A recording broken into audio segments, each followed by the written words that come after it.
السلام عليكم. حصل معايا موقف امبارح، موقف شخصي في مكان ما، والموقف ده على فكرة مش أول مرة يحصل، هو بيتكرر بشكل غير منتظم بس بيتكرر وبأشكال مختلفة. عشان كده فكرت وقررت إن أنا أطلع أتكلم عن حاجة هي أهم حاجة في حياة أي بني آدم، هي ميزان الحياة أصلا، الضمير. الضمير ده هو اللي بيوجه أخلاقنا تبقى كويسة وصالحة أو لأ. هحكي لكم الحكاية بسرعة كده، اللي هتبان في ظاهرها بسيطة وممكن الناس تحس ان هي تافهة، بس حضرتك هتقول كده لازم تكمل نهاية الفيديو عشان اوصل لك الصورة اللي انا عايزة اوصلها صح. دخلت مطعم ما في مكان ما، المطعم كبير جدا. كنا متغدين فطلبنا حاجة حلوة، فانا طلبت لقمة القاضي، احنا في اسكندرية بنسميها لقمة القاضي اللي هي زلابية يعني. فقلت له من فضلك، اللي هو الويتر الكبير جه، قلت له من فضلك انا عايزه لقمه القاضي بالطريقه الفلانيه، هي تبقى طريه نص سوا، ما بحبهاش كرانشي او ناشفه زي المكان الفلاني. المهم قال لي ايوه تمام فهمت حضرتك، تحت امرك. ودخل الراجل محترم. بعد 10 دقايق ربع ساعه كده لقيت لقمه القاضي وصلت. مين مننا ما بيحبش لقمه القاضي يعني؟ لقمه القاضي وصلت وكان معايا صديقتي. المهم الطبق كبير شويه وفي كذا توث بيك كده اللي هي الخله، فبضرب الخله كده، لقمة القاضي انفرطت كلها من كتر عزم انا بضربها كده، بس هي كور جريت كده من كتر ما هي ناشفه.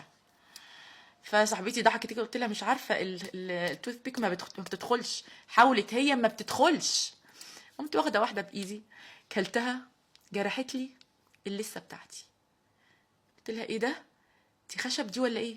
انتوا عارفين لقمه القاضي يعني نشا ودقيق، يعني لازم تكون فريش. ناديت الويتر قلت له حضرتك ممكن تدوق دي؟ خير يا فندم، ما بيدوقوش، هم بيقدموا وخلاص. خير، قلت له حضرتك انا طلبت منك 1 2 3. في ثانيه كده سبحان الله ربنا صور لي المشهد كاني بالظبط جوه المطبخ، واللي قلته هو اللي حصل بالفعل.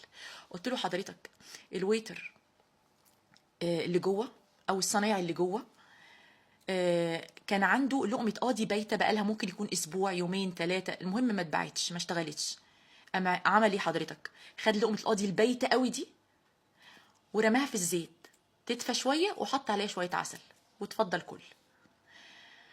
بصوا، المشهد ده بالنسبه لي عميق زي ما قلت لكم، مش سطحي زي ما ممكن البعض يفتكر.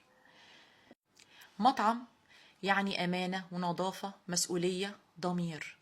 المفروض ان صاحب المكان استأمنك على المطعم انك تدخل المطبخ وتطبخ للناس اكل المفروض ان انت بتدوق منه وبتاكل منه. هنا بقى البوينت اللي عايزه اوصل لها، غياب الضمير غير الاخلاق. وببساطه حضرتك كصنايعي ممكن تسميها فهلوه، شطاره، انا صحح لك بقى، لا حضرتك ده انعدام ضمير. الحادث ده للحظه كده فكرني، وقلت لكم ده مش اول مره، بس انا بدات اخرج عن صمتي بسبب اللي بشوفه في المطاعم واماكن كتير قوي وغياب الضمير المتناهي.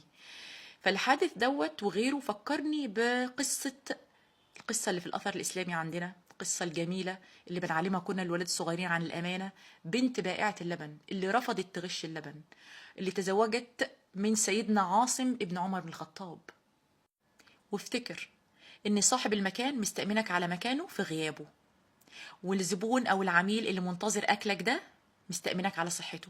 انت ضريت الاتنين، ضريت صاحب المكان في سمعته وضريت الزبون أو العميل في صحته. مش قلنا ان غياب الضمير بيغير الاخلاق؟ قيس بقى المشهد ده على كل التخصصات وكل المجالات وكل المعيشه. على المدرس اللي بيضرب الحصه وما بيشرحش عشان الولاد تاخد معاه دروس، على الطبيب اللي مش شايف شغله مكبر دماغه، على المهندس اللي بيغش في المونه، على التاجر اللي بيشتري رخيص ويبيع للناس غالي. فكرني ببيت لشاعرنا شوقي: انما الامم الاخلاق ما بقيت، ان هم ذهبت اخلاقهم ذهبوا.